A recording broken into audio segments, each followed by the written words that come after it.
This is Shelley Hughley with Southwest Farm Press, and joining me is Dr. David Kearns, Texas A&M AgriLife Extension Entomologist and Professor, and we're at the West Texas Agriculture Chemicals Institute Conference in Lubbock.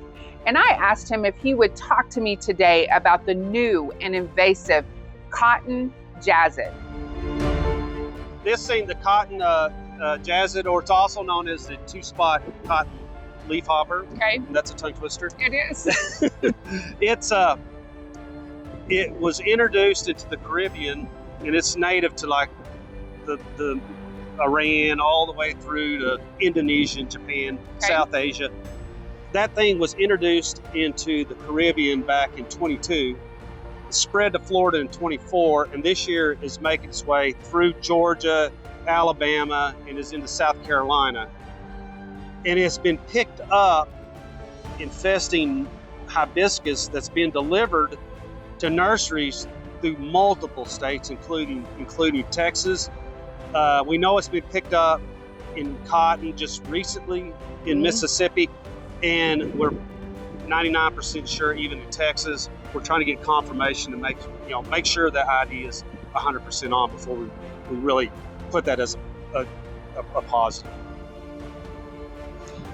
One of the things you said to me was, as far as producers in the Southwest, is we don't need to panic, but we certainly need to be aware. So what do producers need to know about this leafhopper? Well, it is extremely damaging. It loves cotton, Okay. it loves okra, and it can devastate a cotton crop.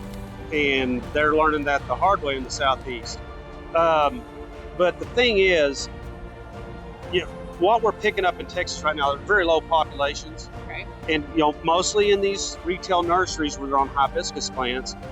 But so if those got out, the populations are going to be so low, they will never be able to build high enough populations fast enough to hurt us this year. In 2025. Yeah, so that's what I'm saying. Don't panic, because they're really not established. And it's like the corn leafhopper. It's going to have a host year round, so it's going to freeze back.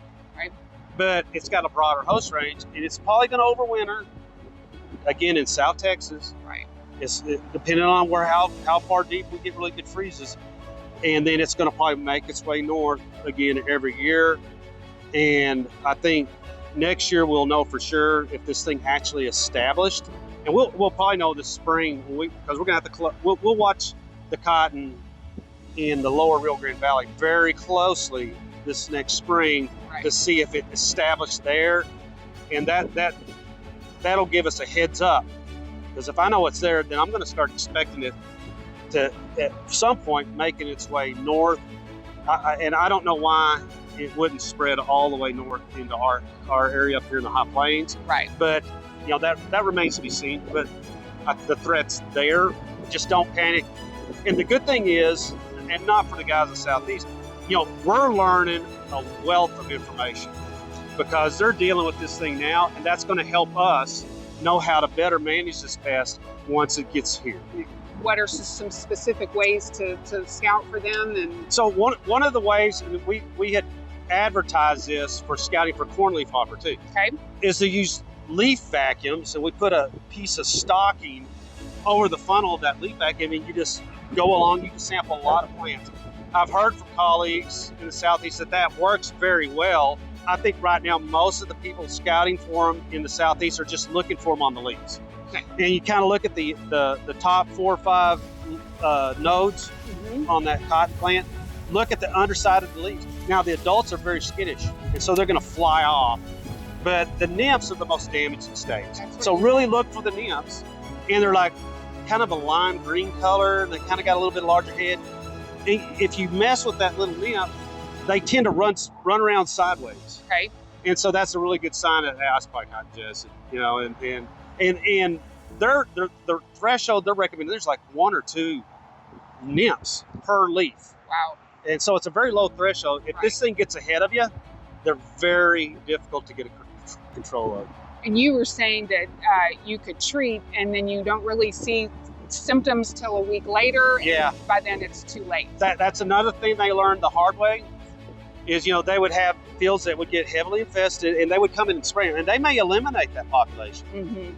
But then a week later, the cotton was just dead. Yeah.